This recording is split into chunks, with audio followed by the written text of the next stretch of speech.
Hello, good evening. My name is George Laws Garcia, and I am the Executive Director of the Puerto Rico Statehood Council. Thank you for joining us this evening and taking time to be here with us tonight. Tonight, we were going to have Martin Rivera, our Director of Advocacy, give a presentation on citizen stakeholder advocates and the advocacy efforts that you can do in front of Congress to help advance statehood for Puerto Rico. So one of the critical things that everyone needs to know before we go into the presentation is that everyone has something that they can do to advance this issue. All of us are powerful. And what we are going to do tonight is show you and talk about some of the specific techniques and efforts that you can do to get that message across effectively, particularly to congressional audiences. I highly recommend that all of you take whatever questions you may have, press the little Q&A button at the bottom of your Zoom and enter them there. And at the end of the presentation, we will go through as many of those questions as possible, give you good responses, and hopefully give you a great experience with valuable insights and information. With that being said, it's over to you, Martin. Thank you, George. Let me just share my screen real quick. One quick second. Well, good evening, everyone. My name is Martin Rivera. I'm the Director of Advocacy for the Puerto Rico Statehood Council, and thank you for joining us for the second annual Puerto Rico Statehood Council Advocacy Training. On today's webinar, we will cover the best methods to advocate for Puerto Rico's admission as the next state of the Union throughout the halls of Congress. The Puerto Rico Statehood Council is a DC-based, nonpartisan, 501c4 nonprofit issue advocacy organization created to advance the goal of achieving equality for the U.S. citizens of Puerto Rico through statehood. After over 125 years of Puerto Rico being a U.S. territory and over 107 years of Puerto Ricans being U.S. citizens, we continue to urge Congress to finally resolve the unjust second-class citizenship endured by the U.S. citizens of Puerto Rico. Currently, Puerto Rico is an unincorporated territory of the U.S. The island lacks voting representation, and its residents are excluded from several federal grants and programs such as SNAP, merely for residing on the island. The U.S. Constitution gives Congress plenary power to finally end this injustice. So Congress must act and provide a binding means for the U.S. citizens of Puerto Rico to choose their future political status. Currently, the only proposal that provides a binding offer to finally resolve the island's political status from non-territorial options is the Puerto Rico Status Act, HR 2757 in the House and S 3231 in the Senate. Its predecessor, HR 8393, passed the House last Congress with strong bipartisan support from unanimous support from Dems and from 16 Republicans, which with the state of nature now in Congress and in politics, having that bipartisanship is monumental, to say the least. But the bill would allow for the island's voters to decide their future political status from either statehood, independence, or sovereignty in free association with the United States. But something that we will have to make clear, that sovereignty and free association with the United States is independence with a compact of free association. It's an international agreement between two independent nations. One will be the U.S. and the other one will be Puerto Rico. If it chooses free association, there will be an independent nation joining into a compact of free association, more commonly known as a COFA, for its abbreviated term. But now that the bill has been introduced in both the House and Senate, we must continue to build on the momentum to get it enacted into law. The Puerto Rico Statehood Council believes that the march towards change starts from the actions of community leaders and organizations that have direct connections to their communities. That is why we hope to share some advocacy methods to effectively deliver your message throughout the halls of Congress, such as knowing how to contact the Congressional Member Office, knowing the issue, knowing the member of Congress, and last, knowing your ask of the member of Congress. So first and foremost, how do you contact the member office to begin your advocacy? Well, this all depends on location, timing, and availability for both advocates and the member and their staff. As the Puerto Rico Status Act progresses, it requires grassroots support from advocates to continue the momentum to get the bill enacted into law. Therefore, we must ensure the best means to deliver our message, and that begins with being able to contact the congressional member office. So, to start with in-person meetings, congressional members have district office and state offices. District offices are for House of Representatives, and state offices are for senators. Senators have multiple state offices since they represent the whole state, but some House members also have multiple district offices depending on the size of their district. But for the most part, House members have usually one district office. For the congressional members' Washington, D.C. office, most representatives and senators have one office unless they are in congressional leadership. This is positions such as speaker, majority leader, whip, etc. But in that case, they would have two offices in DC and two sets of staff, member staff and leadership staff. Another method of having meetings is virtual meetings. District staff and state staff would be a great way to reach out in regards to direct constituent issues. That's what they typically oversee. And then you would want to reach out to DC staff if you want to converse more or deal with issues that deal with policy matters. If you're unable to have an in-person meeting, a virtual meeting is a great alternative. Virtual meetings really picked up during the pandemic, and they've continued ever since. This has allowed for a lot of flexibility for staff and members to schedule and participate in meetings that would otherwise be inconvenient for the members because of impractical timing, location, or availability. Finally, then we have old school letters, emails, and phone calls. When it comes to letters, you can learn the member's office address from the congressional directory. And in the congressional directory, you will find the contact information for their DC office. But additionally, they will provide information in regards to a link to their individual member website. And there you'll be able to find addresses for each of their individual state or district offices. To email members, most members have direct web pages that will have on their web page, and they will have links for constituents to mail members directly. There's also the Puerto Rico Statehood Council's Contact Your Legislator service tool, where we assist advocates in support of statehood to contact their members directly and send a message in support of decolonizing Puerto Rico and the Puerto Rico Status Act. Finally, there's old-fashioned phone calls. The congressional directory does provide each member's telephone numbers to their Washington, D.C. office. And as I mentioned earlier, there's also a link to their direct member website where you'll have the contact information for each of their individual offices. One thing that we do recommend is to have prepared statements. Prior to any congressional call, you want to clearly and briefly describe why you are calling that specific member. Usually when you call the member office, the person who will pick up the phone is a congressional intern. Or it could be a staffer, but more likely than not, it might be an intern. They will ask you a question for calling. So just briefly state your name, why you're calling, and that's why it's good to have that prepared statement. For example, you can call the office and say that you're calling in support of the Puerto Rico Status Act, and you're urging the member to co-sponsor the bill.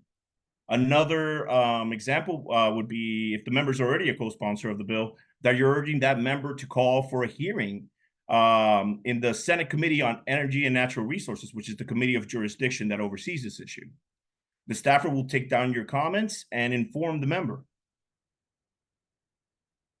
So, given the amount of disinformation being spread about the issue of Puerto Rico's political status, previous plebiscites, and the statehood movement itself, it is important to provide accurate facts and figures to staff and members. Since you're only given limited time during congressional meetings, mostly ranging on 30 minutes or less, and you're competing with various other issues that staffers and members face each day. Being specifically and clearly and briefly detailing your issue and your ask is essential. So, knowing the issue, you want to know the history of Puerto Rico. You want to briefly describe the issue of Puerto Rico's status and the statehood movement. The staffer or member might be relatively new to the issue, or they might be very well versed. So, if you do have to give background, just remember to be as brief as possible, to leave time for other information you need to get across, to answer any potential questions. How you want to see how Puerto Rico's status impacts the U.S. You want to have that direct connection. So briefly describe how the issue of Puerto Rico status impacts the nation as a whole. Here you want to speak about how the current status fails to meet the U.S. ideals of equality and fairness. You want to describe how leaving Puerto Rico as an unincorporated territory not only harms the fiscal and societal state of Puerto Rico, but also the U.S. Speak on how Puerto Rico's transition to statehood would provide full equality for the island's U.S. citizens to fully recover and prosper, but also speak on the important contributions Puerto Ricans have already made to the U.S., whether from military service, the arts, culture, and science. That statehood would only bolster those contributions and societal ties. Finally, you want to talk about how it impacts you. Speak on personal hardships as a result of Puerto Rico's territorial status. Leaving the member or staff with a personal story amplifies your message and helps them remember your issue, your stance, and the interaction you had during that meeting. So the next thing is to know the member. Once you know how to contact the member office and are well acquainted with the issue, it is critical to know the member or the staffer you're meeting with. So you want to research the member of Congress. How does the issue impact the member? Are they Puerto Rican? Have they been to Puerto Rico and seen the inequality firsthand? Do they have a personal stake in the issue of Puerto Rico status? What are this is a special one. What are the members' committee assignments? Do they officially oversee the issue, which helps us in gauging how familiar the member is with the issue? And also, are they able to help advance the legislation within the committee and to bring it to the floor?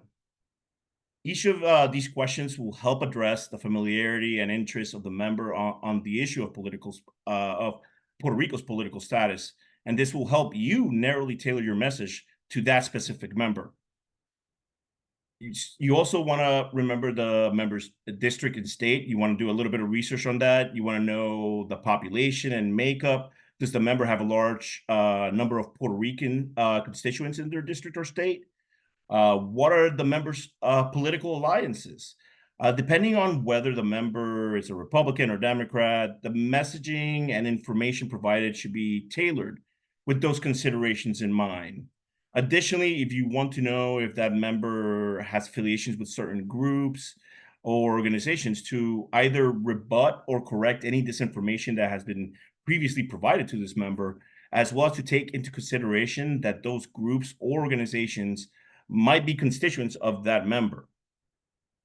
Finally, you want to research the staffer. You want to know the background of the staffer to know how in depth you need to be to explain the issue adequately. Again, you usually get 30 minutes per meeting.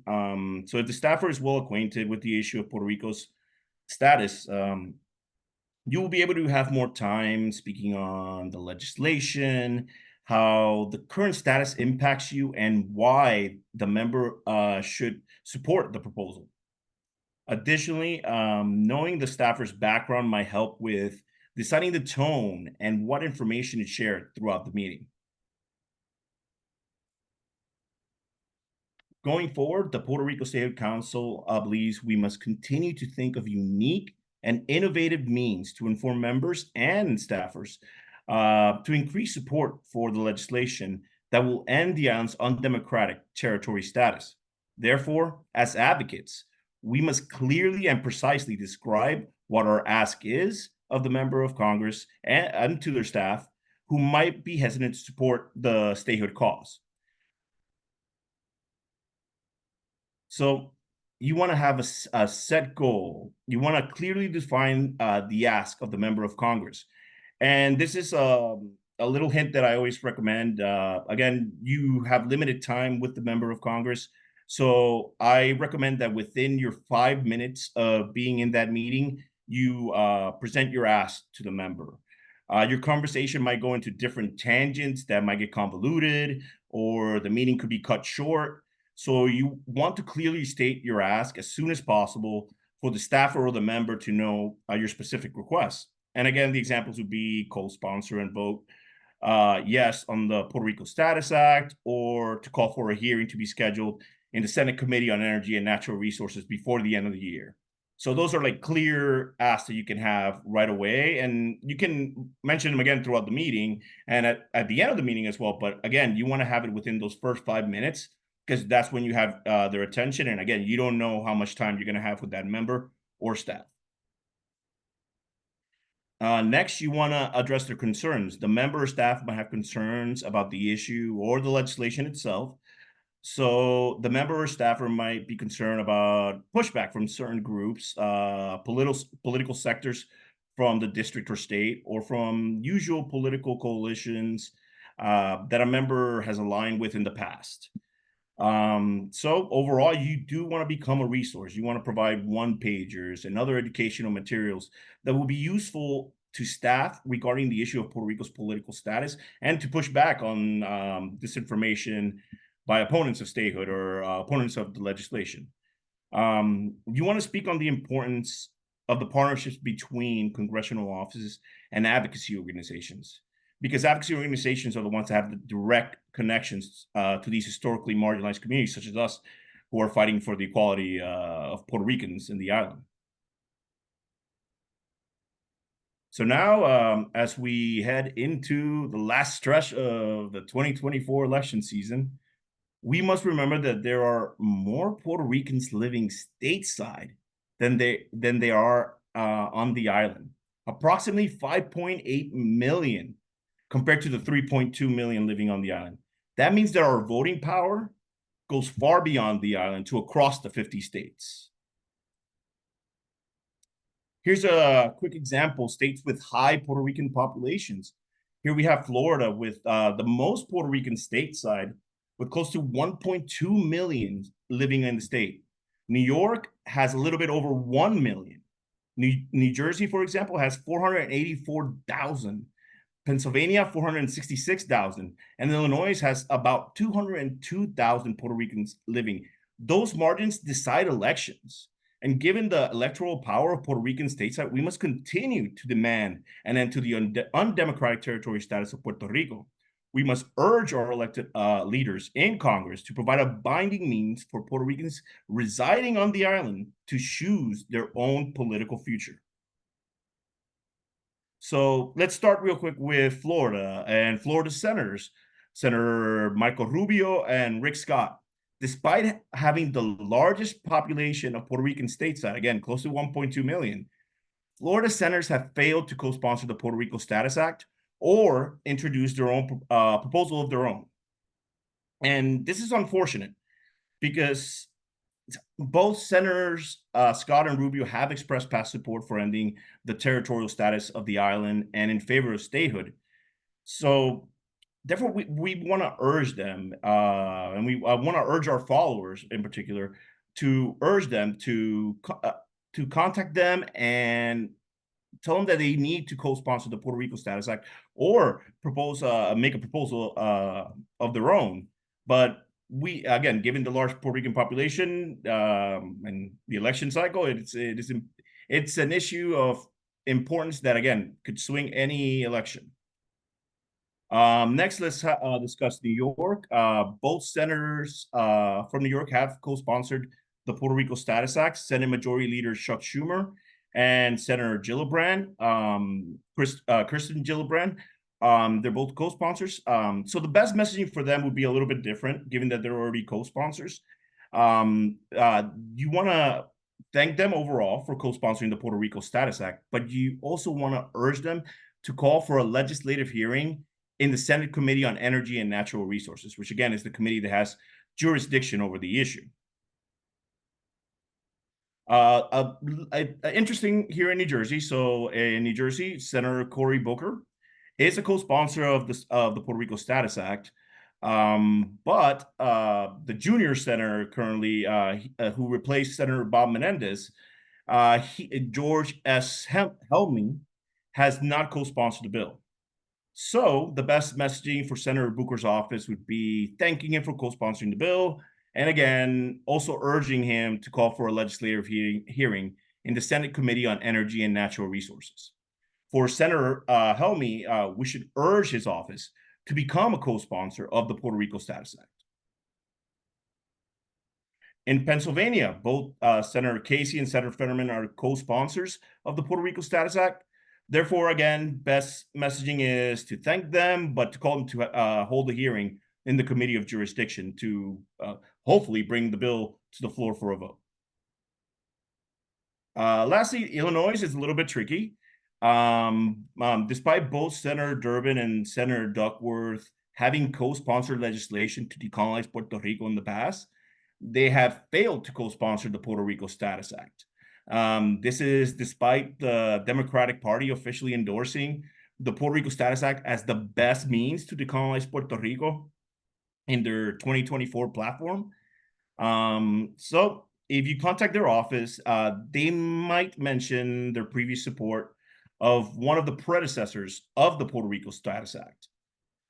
But we must state that that is insufficient because that previous bill has now been incorporated as part of the consensus that is the Puerto Rico Status Act.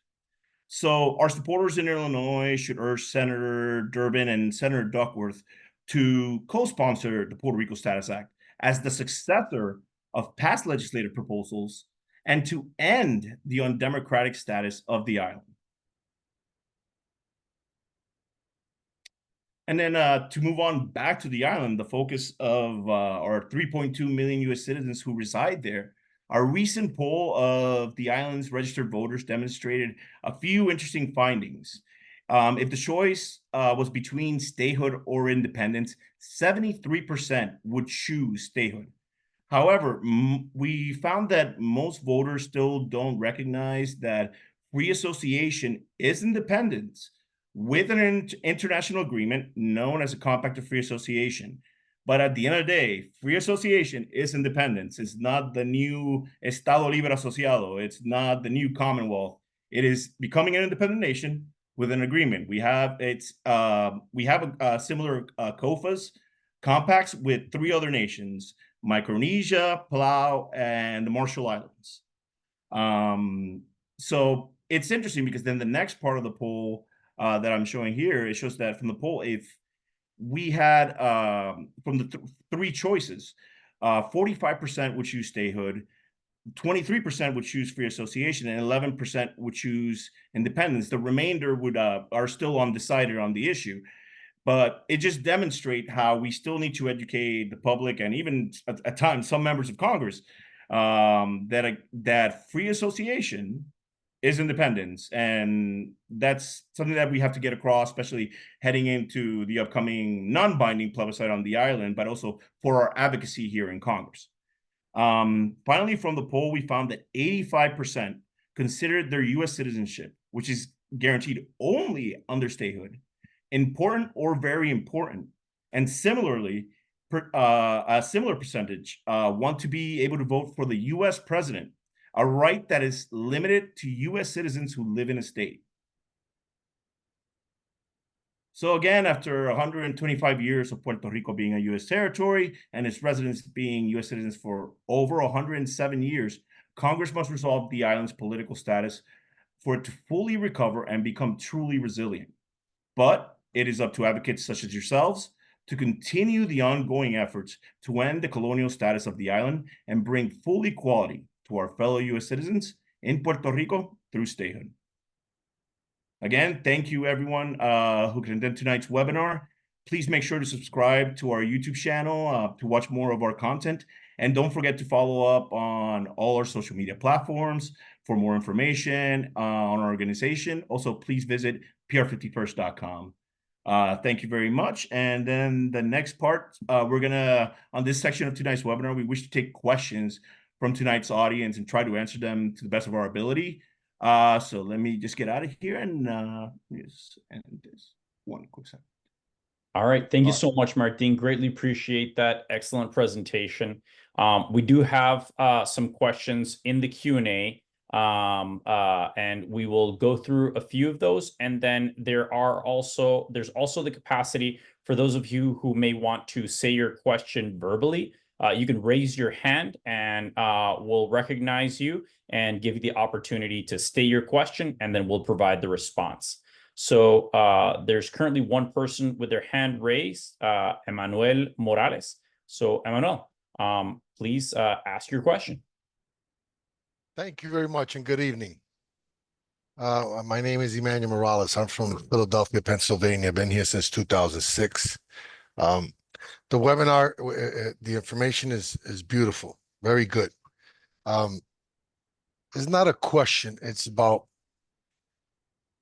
this is just perfect if indeed it was at the beginning of all this, because the first question that I have, how many years have these attempts have been taken of bringing this to Congress, the United States Legislative? Many, many times. Okay. I've been very active in politics here in Philadelphia. I actually ran for city council back in 2015. So I just want to point out some things. Long story short, because on the tab of knowing the issue, legislators know the issue. The tab of knowing the members, yeah, you might know your members. Reality is that in American politics, if you've ever been as involved as I am, their philosophy is that Puerto Rico is not my state. I'm in the District 62nd, the first district in the Senate of the Democrat in the state of Philadelphia. I mean, in the city of Philadelphia, in the state of Pennsylvania. They just worry about their constituents and direct issues to them. Puerto Rico is not part of their district. You know how politics are. Number three, know your ask on that subject. That was, yeah, you could bring a lot of concerns to them. For them, it's going to be moot. My only suggestion is this, and something that I brought up when I met in Fortaleza with Pedro Pierluisi just about 2 years ago. And Tiki Rosselló, and by the way, I have phone numbers for both of them. I had spoken to him one time. He was here just last year for stuff when they come down to meet with State Representative Angel Cruz and those organizations about promoting the statehood. I brought this up to them, and they say it's a great idea, but for some reason, no organization has yet thought about this. Food for thoughts. My personal opinion, knowing American politics. How about if we were to just tell the American legislators, we will stop Puerto Rico presidential primaries till we are treated like every other U.S. citizen in all 50 states of the United States? Because I bet that in any state, neither in Florida, New York, New Jersey, Pennsylvania, Illinois, I bet your constituents will not appreciate that you could tell me, vote in my primaries, but then you have no voice to determine who's going to be the elected official. My personal opinion will be that if we were to do that, I guarantee you my pension, because I'm a state employee since 2006, my pension in my life, it will become an international news article for the whole world, because people are going to start asking, how is it possible you talk about Palestine, Ukraine, Taiwan, but the biggest democratic country in this face of the earth has a place with 3.5 million US citizens that are not allowed to vote for the president? Because reality is, these members, and I'm going to close with this, think about this. Put yourself in their shoes. You're a congressman, and Martin, you're a senator. Well, you won't have a problem, Martin, because automatic, I get 2 senators. There's a space for 2 people.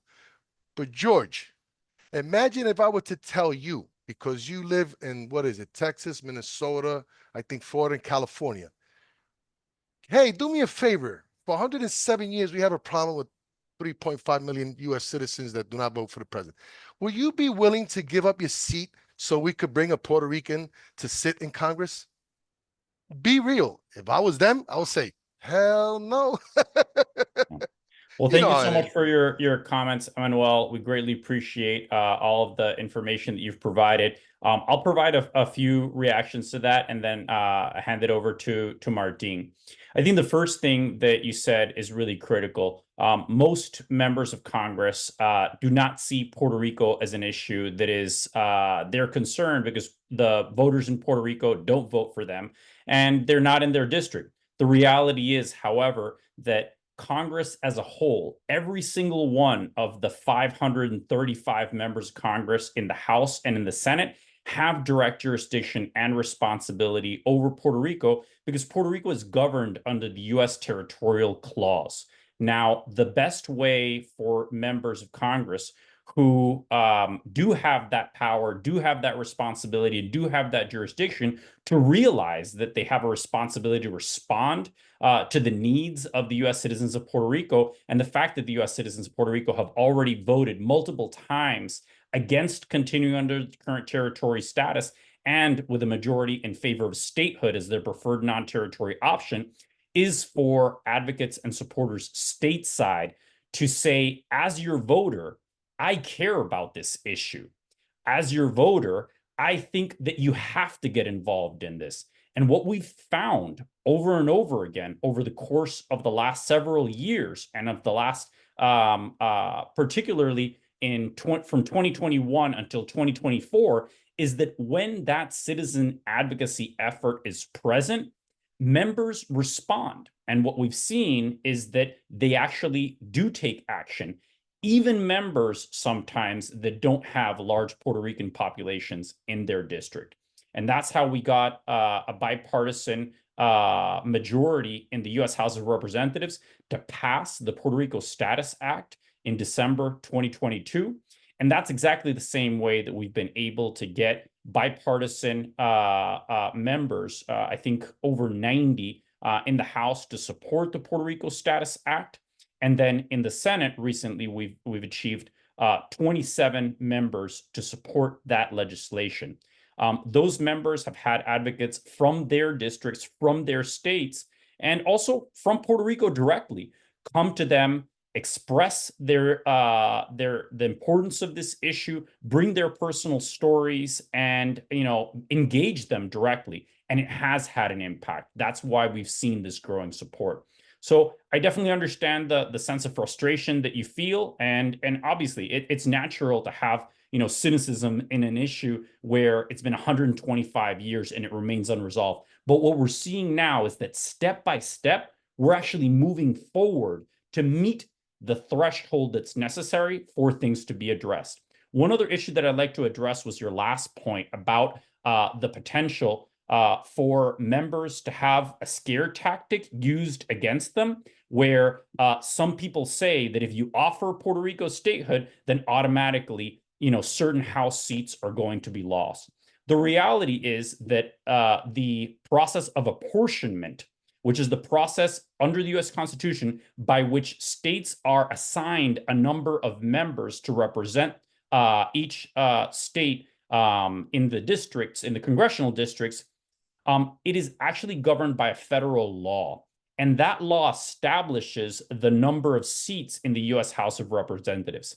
In the past, historically, when new states were admitted into the Union, Congress would actually enlarge the number of seats in the House to accommodate the additional representation without having the negative consequence of seats being lost for other states. There's absolutely no reason why within the Puerto Rico Status Act that same approach couldn't be taken so that you don't actually decrease anyone else's representation. Instead, you actually expand the pie of democracy so that everyone, all United States citizens, have the capacity to be represented. Martin, do you have anything else you'd like to add? No, I think you hit all the points. Again, this is an issue.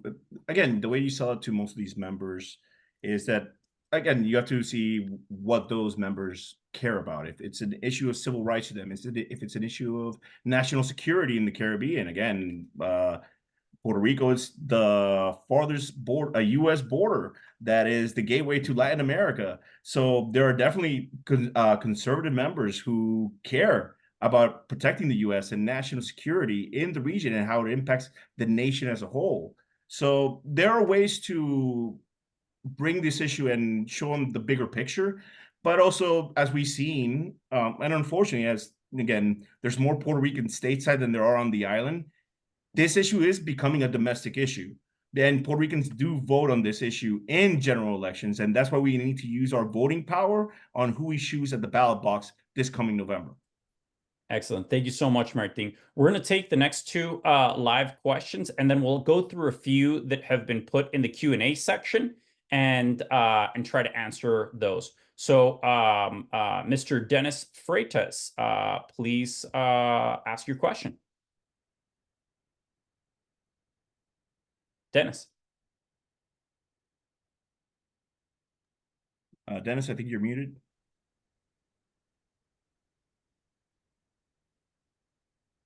Can you hear me now? Yes, now we can hear you.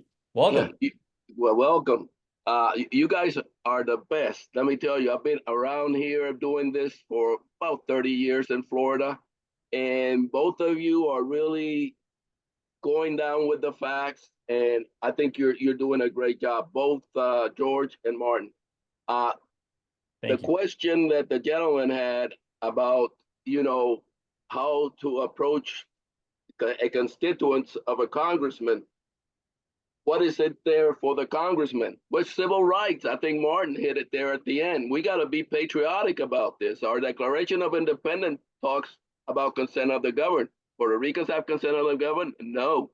Our U.S. Constitution talks about equal rights, talks about fairness, and talks about a Republican form of government, which is a representative democracy. You can't vote for the president. You can't have just representation in Congress. You don't have parity in federal laws, programs, or funding.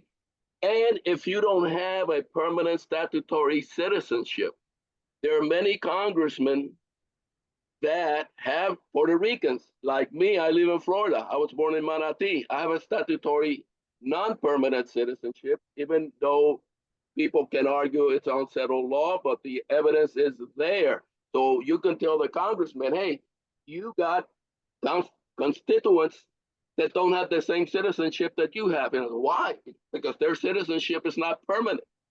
So there are various arguments to convince the congressperson that they should act, if it's not for patriotic motives, for civil rights. It's their constituents don't have the same right as other people have. Then a patriots rally. Many people call about demonstration, but the best way to get across, and I did it at Rubio's office, is to do a patriots rally with a petition and ask the senator to come or the representative to come in a friendly way and say, hey, this is our petition. We want equal civil rights. We want equal citizenship, and we want to end the colonial status, territorial status. So that's the more positive way. The other one, and it's more of a question here, do you have an example of a handout that talks about this, civil rights and everything in a 1 or 2 pages? Because whenever you contact a member of Congress, you can give them the handout. And that way they'll have the record there, factual, not political distortion. So, the question would be, in your website, do you have a handout people can go to and use that, or, they can add to it as an example?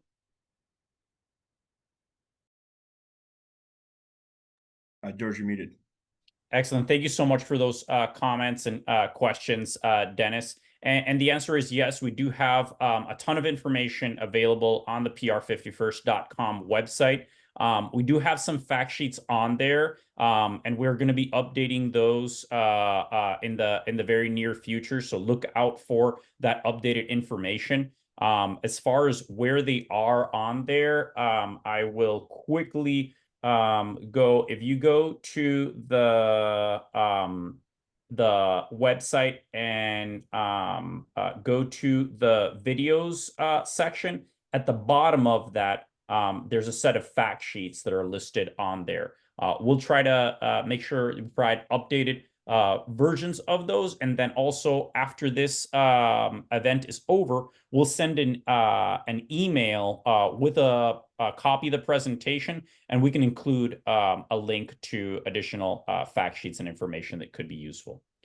All right. So let's take a couple of the questions that have been put in the chat box.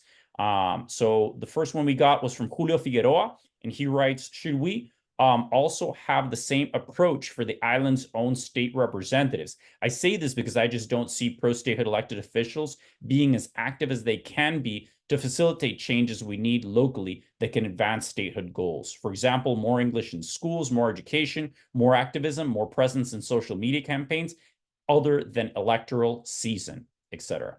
All right. Thank you so much for that question, Julio.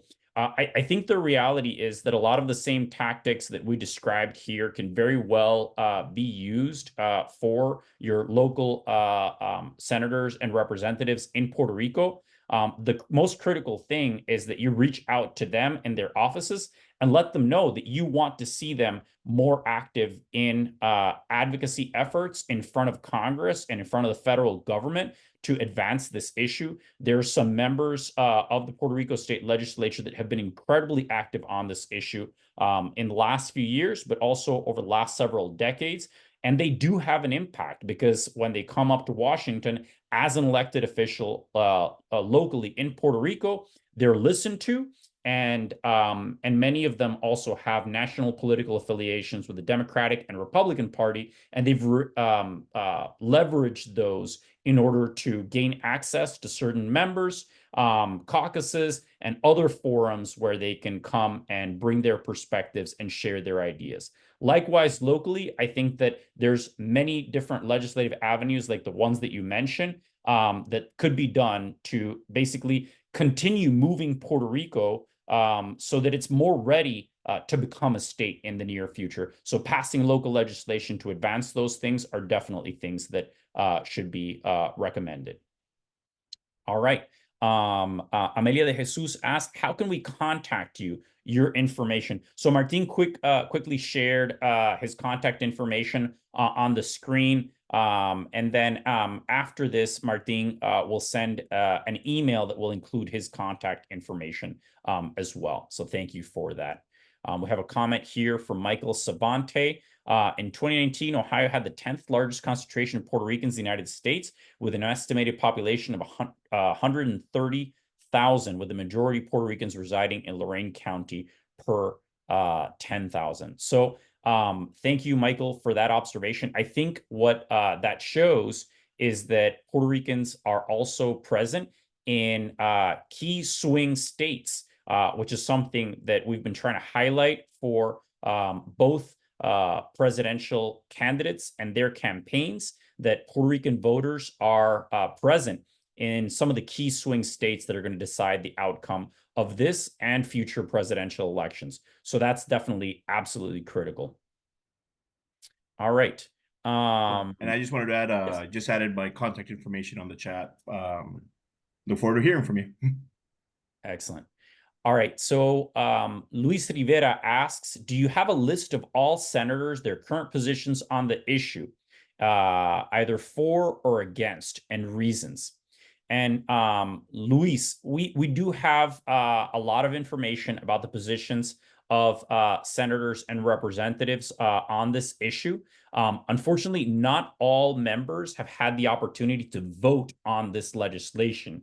So in the House of Representatives, as of 2022, we do have a full record of all the members that were present there if they voted for or against this legislation. But in the U.S. Senate, we have not had a vote on this bill. And other than the members that we have as identified as co-sponsors for the current legislation, which again are 27 members, we don't have a clear and official record of each of the ones that haven't signed on as co-sponsors of what their position is with regards to that.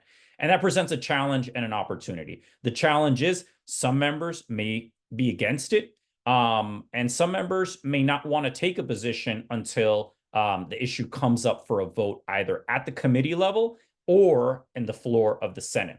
So part of the work that we need to do is to continue putting pressure on those members to join as co-sponsors or to push for a Senate hearing and a Senate bill markup so it gets voted on in the committee. And that way we begin to, press them to actually not just sit on the sidelines and say, hey, I support whatever the people of Puerto Rico want, which is a position that a lot of senators have taken in the past and really has been meaningless, and instead, feel the pressure to actually have to take an official vote and a position on this. So hopefully that's helpful to answer your question. Luis Rivera asks again, besides claiming a desire for statehood based on the perception of inequality, are we offering something tangible like land for military installations? We should provide a strategic advantage. I think that's a fantastic question, Luis. And the reality is one of the things that we've been doing in the Puerto Rico Statehood Council is to actually bring to Congress an awareness about the importance of Puerto Rico as a strategic asset to the United States in terms of its national security for the reasons that Martin mentioned recently. Puerto Rico is a key location with regards to America's access to the Caribbean and Latin America. It's also a critically important position to defend global trade routes that pass through the Panama Canal and manage a huge portion of global commerce, including interoceanic commerce from the American East Coast to the West Coast, right? So that's incredibly important. And Puerto Rico has become even more important strategically vis-a-vis the growing competition from China and Russia and other actors and competitors that are trying to get a foothold in the region.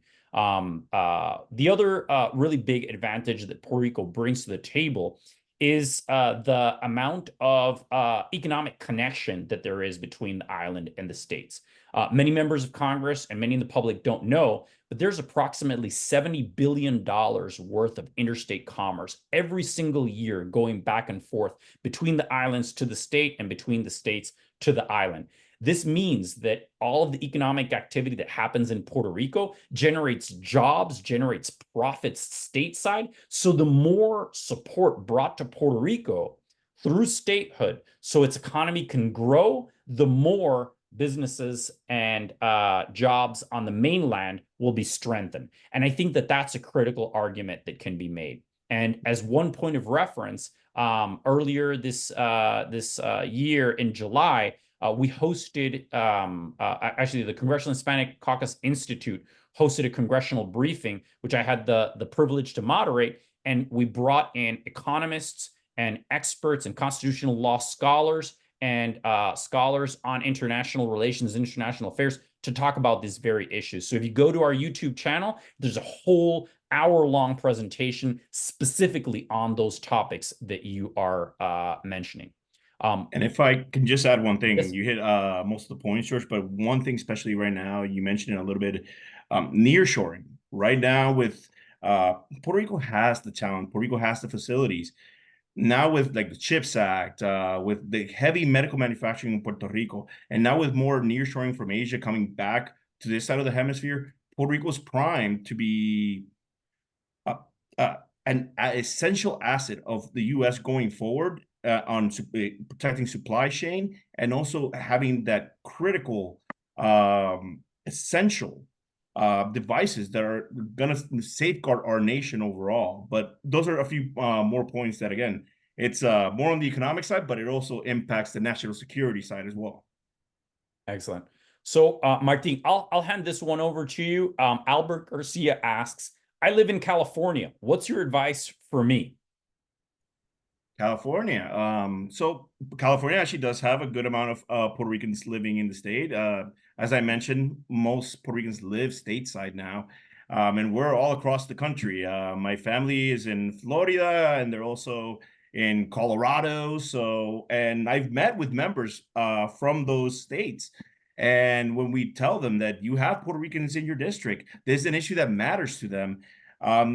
And especially when it comes to some members, let's say in California, you have Alex Padilla, who's actually one of the co-sponsors of the Puerto Rico Status Act.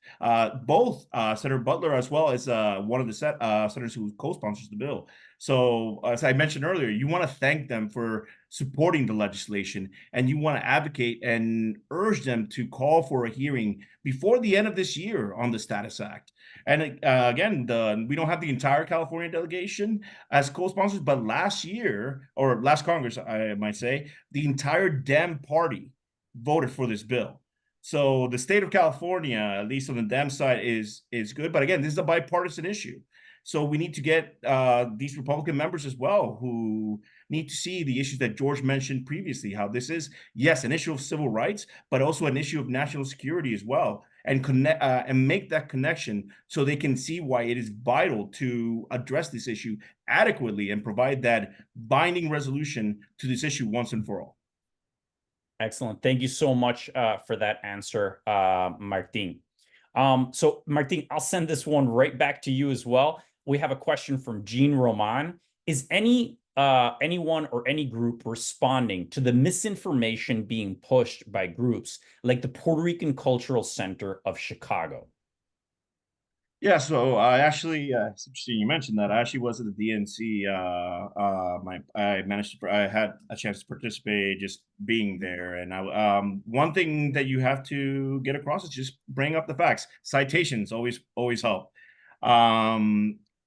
As some of these groups, let me put it nicely, while they might have a difference of opinion, the one thing that it's kind of like a got you moment on is that there's a lot of bluster, to say the least. They do have a big microphone, but you have to come back with the facts. And once they distort the facts, they lose credibility. I've seen it here in Congress when they've heard something from certain groups and you're like, no, this is actually what occurred. You provide them citations, facts, and you build the repertoire that you become that resource for that member office. And when the opposition comes back and starts throwing their hate, disinformation, whatever it may be, they're not taken seriously. And that's why at the end of the day, that's why you have to be factual, provide resources. Dennis earlier mentioned it, have those one-pagers ready so you can give that quick information to those members, to that staff that actually inform the member. So again, one other thing, if you're taking a meeting with staff, don't downplay it. At the end of the day, the staff are usually the people that help the member decide policy. So you don't underestimate the effect you can have at the staff level as well. But again, the best way to combat disinformation is with information. And just have those citations ready. All right. Thank you so much, Martin. So we get another question from Luis Rivera. What has been the greatest challenge for S3231 to move forward in the Senate to become law? How can we overcome this challenge? Martin?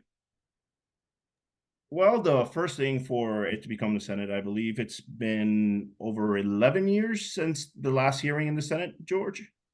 So the one thing we have to ask for is to have a legislative hearing. A lot of senators want to have their say. They want to address certain issues, have some clarification. One thing that we're trying to clarify right now to people who think that free association is the new Estado Libre Social is that free association is independent with the Compact of Free Association. They were just the three that we have with 3 other nations were renewed this year. So members want to have their say. And for example, from that issue, they just want to clarify that at the committee level before the bill goes forward. And there are several other issues, but what we have to do is to demand to have that hearing so that even issues that the opposition might have, they can be addressed. A lot of the issues that they still have were addressed at the committee level in the House. Yeah. They even proposed amendments. Some members proposed their amendments that they were in favor for, and they were turned down. So going forward, we have to demand for that legislative hearing on the bill. Then the bill will move up to a committee markup if it's not taken straight to the floor, because the majority leader has the power to do that. But according to procedure, it has to go committee hearing, then it'll go to a markup, and then it has the potential to be brought up to the floor. And again, we have to have that hearing because we have to allow members who haven't discussed this issue in over a decade to have their say on the legislation before it could move forward. But again, this is the first step. But after that legislative hearing, that opens the doors to the bill going forward on its own, being attached to another piece of legislation. But again, we have to meet that first step going forward. And just so in case some of you may not be aware, but we were actually able to get a commitment from the chairwoman of the subcommittee of jurisdiction within the Senate Energy and Natural Resources Committee, Senator Catherine Cortez Masto, to hold a hearing on this issue. The hearing was noticed, and at the last minute, the senators were called to the White House, so they were forced to postpone that. But we do have a commitment from her to hold that hearing at some point with the general election year. The calendar's been kind of crunched, but we definitely have an ally there that is critical because she's directly in charge of this issue within the Senate Committee of Jurisdiction, and there's a commitment there to have that hearing take place. So that's coming sooner or later. All right. So we've got two more quick questions here, and then I would like to give an opportunity maybe for one of the live comments, but we want to make sure that we finish at 8:30. So we'll do these last few ones very quickly. Emmanuel, who spoke earlier, he asked, "What about the idea of stopping presidential primaries?" So Emmanuel, my reaction to that is that while stopping presidential primaries in Puerto Rico, I think is something that could gain a significant amount of attention, it is something that would only be a viable tactic to utilize on the 1 year every 4 years where you actually have presidential primaries. That year is actually right now, and those primaries in Puerto Rico already took place. So unfortunately, unless we wait until the next presidential election cycle, we won't have the opportunity to use that tactic. But if it's necessary to do at that point, that's something that could be considered. However, it would only be up to the actual Democratic Party of Puerto Rico and the Republican Party of Puerto Rico to make the decision about whether or not that's something that they do, because those primaries are held by those parties, and it's not actually something that the legislature in Puerto Rico or the governor directly has control over. So hopefully that's a good response to what you're saying. And then this next one from Luis Rivera, on the note of representation, my feeling is that most Republicans feel that once Puerto Rico becomes a state, 2 senators and assigned representatives will more than likely be Democrats, and therefore shifting the balance of power in the House and the Senate towards the Democratic Party. Is that a good assumption? That's a great question, Luis, and it's one that we confront when we go up to Congress all the time. And the reality is that Puerto Rico has elected to Congress both Democrats and Republicans. Luis Fortuño was a Republican. Pedro Pierluisi was a Democrat.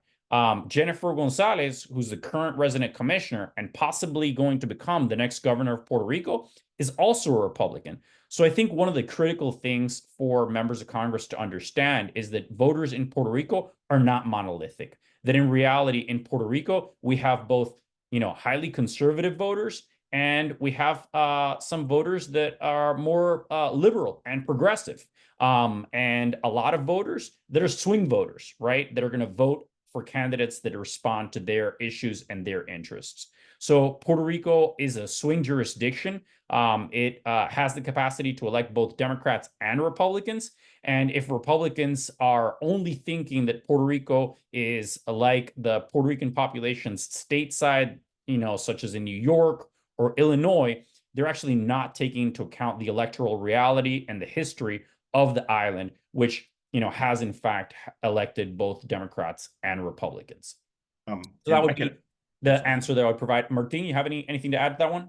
Yeah, on the point that you mentioned that Puerto Rico is a swing state, I was born and raised in Puerto Rico, but then also raised in Kissimmee, Florida, or the Orlando area, and I've seen how it can definitely swing. The I-4 corridor, which is where a large population of Puerto Ricans live, it's always been reliably Dem, but then in 2022, the current governor, Governor Ron DeSantis, who's a Republican, won the vote with 55% of that vote. So it shows you how Puerto Ricans are conservative. There are, like you said, liberals, progressives, but also conservatives, Republicans that, again, were a swing vote, and Puerto Rico would likely be the same. It's just for the parties, for the Democrat Party and the Republican Party, it's just putting that investment to addressing the issues that those constituents want, and they're a viable vote to get.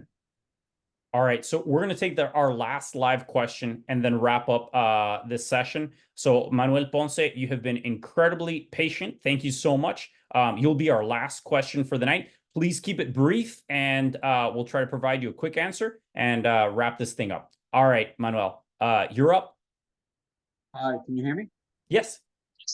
All right. First of all, thank you for everything you guys are doing. Hopeful that you'll be able to eventually get this all done, and so we could see Puerto Rico become a state. My question is, what's being done, or what's being done to incentivize or motivate more voter turnout in Puerto Rico with regards to statehood? I feel like every time this comes up, it's the majority of the people want it, but I feel like the percentage of the people that vote for it, it keeps going down, and I feel like that's something that's hurting the island, because it seems like it's even though here on the States it's something that's talked about a lot, and there are a lot of people like yourself creating a lot of content and awareness.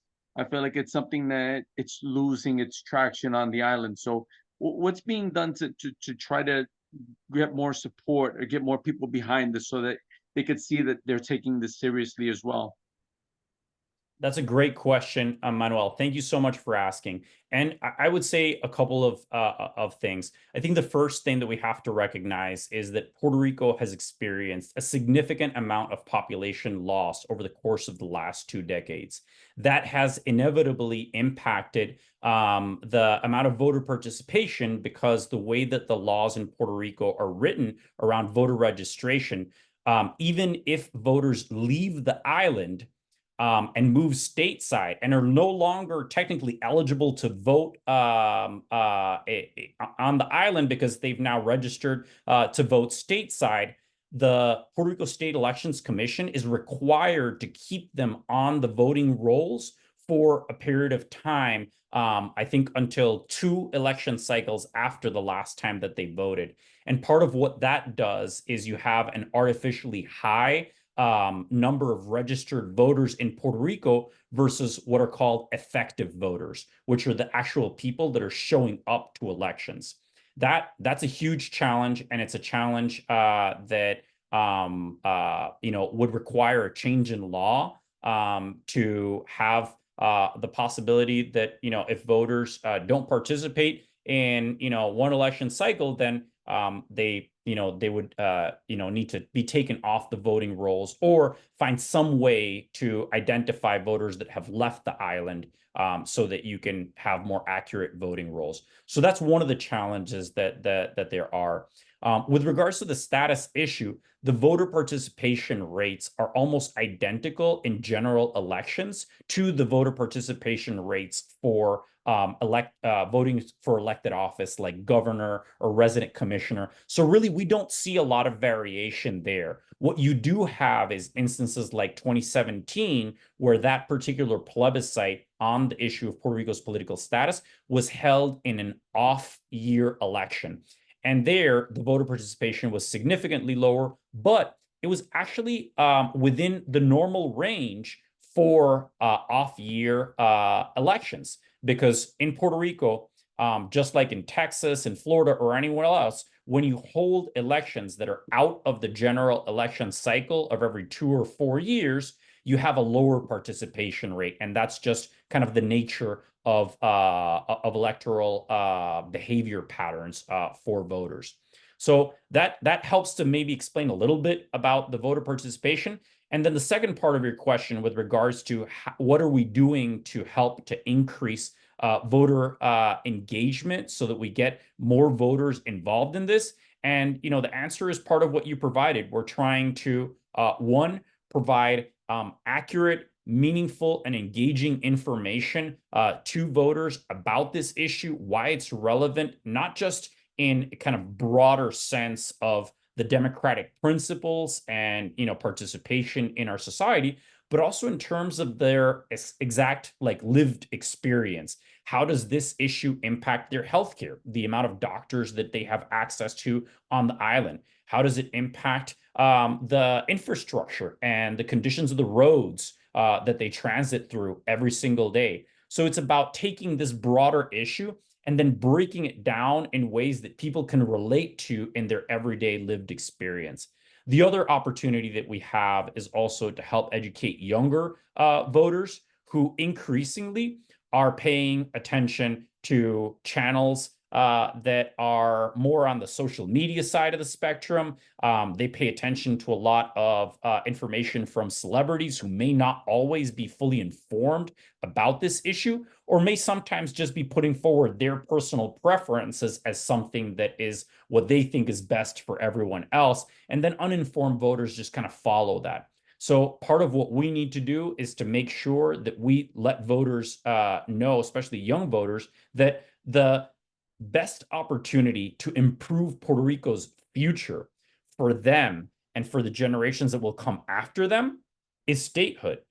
Independence is a viable non-territorial alternative, and so is free association. But in either of those scenarios, pretty much all of the information that we have is that the probability is Puerto Rico would lose a significant amount of population, and it would take years, if not decades, to actually build a sustainable economy under independence or free association. Statehood is pretty much the only option that guarantees not just stability economically for Puerto Rico, but the opportunity for Puerto Rico to have an equal playing field with other states so that we can increase our competitive advantages, increase interstate commerce, offer more jobs, more opportunities, better salary, better income, better quality of life for our residents, and hopefully reverse this population loss that is really right now draining the island of some of its best talent. So hopefully that's an answer that's helpful. Martin, do you have anything you'd like to add to that quickly? One thing just to continue that motivation to get voters to vote on this issue is to remind them that there has been progress, historic progress on this issue. We went from, again, no consensus in Congress, where, again, you had Nidia Velázquez on one side, Representative Jennifer González Colón on the other, Darren Soto on one. The historic consensus that came about within one session of Congress to find what Puerto Rico is. It's an unincorporated territory. What are the options available to Puerto Rico outside the territory, which is, again, statehood independence and independence with free association. All those led to, again, the historic passage of this bill with unanimous consent from Democrats, 16 Republicans, when they were still in the minority. And then this Congress for it to be reintroduced and to, again, in the Senate to see there has never been a piece of legislation that's got to resolve Puerto Rico's political status that's garnered the amount of support that this bill has done so far. And again, our progress is ongoing. The momentum is continuing, but we're far from the finish line. We still need to have that hearing and continue at chipping away at colonialism, and one step at a time, one hearing at a time, one meeting with each member. Every single co-sponsor helps us get to that eventual success that is when we get it enacted into law, and we give this responsibility to the people of Puerto Rico to choose their future through a direct vote. And again, we've seen historic progress, and I am very hopeful that in the next, either this Congress or next Congress, we're going to see historic change on the island. Excellent. Thank you so much, Martin. So unfortunately, we know some of you still have some other questions, but we're going to have to wrap this up. We greatly appreciate everyone taking the time to be here with us tonight. And if I can leave all of you with a couple of requests, please, all of you who are in Puerto Rico, go out to vote this November. Vote in the plebiscite. It is a local plebiscite. It will not definitively resolve this issue, but it will give us a very powerful tool to bring back to Congress to motivate them in the next session of Congress to continue advancing this issue. And with all of the progress that we've made from 2021 until now, the next session of Congress or a session soon thereafter may present the critical window of opportunity to help this bill finally become law. And for all of you supporters that are stateside, please reach out to your members of Congress. If their members are already co-sponsors, thank them, but ask them to please call for hearings on this issue, both in the House and in the Senate.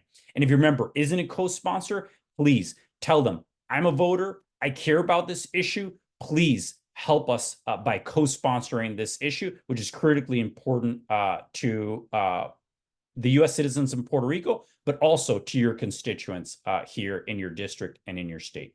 So with that, I thank you all for participating. I thank you all for being with us tonight. We will be sending a follow-up email afterwards with the PowerPoint slides and some additional links and information. We'll also be posting this video on YouTube. So please stay tuned and we'll be in touch. Thank you so much and have a great night. Bye.